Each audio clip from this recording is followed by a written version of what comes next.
Dhoraji station road ખાતે પરસોત્તમ માસ નિમિત્તે બહેનો ભાઈઓ માટે ભવ્ય યાત્રાનું આયોજન। ધોરાજી શહેરના સ્ટેશન રોડ ખાતે દીપકભાઈ તથા માતુકિયા પરિવાર દ્વારા પવિત્ર પરસોત્તમ માસ નિમિત્તે વૃદ્ધાઓ માટે ભવ્ય યાત્રાનું આયોજન કરવામાં આવ્યું હતું।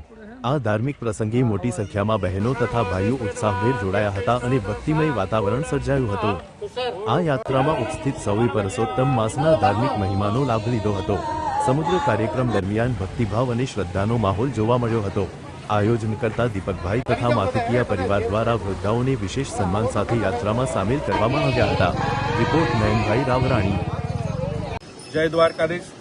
આજરોજ 1 તારીખે દીપકભાઈ અને માતુકિયા પરિવાર દ્વારા દીપકભાઈના પરિવાર દ્વારા છેલ્લા 10 વર્ષથી જે જાત્રાઓ કરાવવામાં આવે છે, વૃદ્ધ મહિલાઓ હોય, જે મહિલાઓ કાયમીની માટે ક્યાંક ને ક્યાંક પરસોત્તમ માસ નિમિત્તે આજુબાજુના મંદિરોમાં જઈ અને માથું ટેકાવતા હોય, પણ આ દીપકભાઈ દ્વારા 10 વર્ષથી ચાલુ હોય એનો આ વખતે આજે ડાકોર અને પોઈચાનો અમે યાત્રાનો એક શરૂઆત કરી છે। જે અલગ અલગ જે 10 વર્ષો જે જૂના એ 10 વર્ષોમાં દ્વારકા હોય, નાથદ્વારા હોય, સોમનાથ હોય, માધુપુર હોય, એમ અલગ અલગ મંદિરોમાં વડીલોને લઈ જવા માટેની એક એને પોતાની ખૂબ સારી કામગીરી છે। ઘણી બીજી અલગ અલગ કામગીરીઓ તો એની ઘણી સેવાકીય પ્રવૃત્તિઓ ચાલુ જ હોય, પણ આ એક વધારાની એક જે સેવા છે એનો અમને ખૂબ આનંદ થાય છે કે અમે એના મિત્રો એમાં જે કાંઈ સહભાગી બની શકીએ છીએ એ દીપકભાઈને સહભાગી બનીએ છીએ અને અમે કાંઈ નહીં તો સાથે રહીને અમે એનું ખાલી માથું ટેકાવશું તો અમને થોડું ઘણું અમને એમ થાય કે ના, અમને ગર્વ થાય કે ભાઈ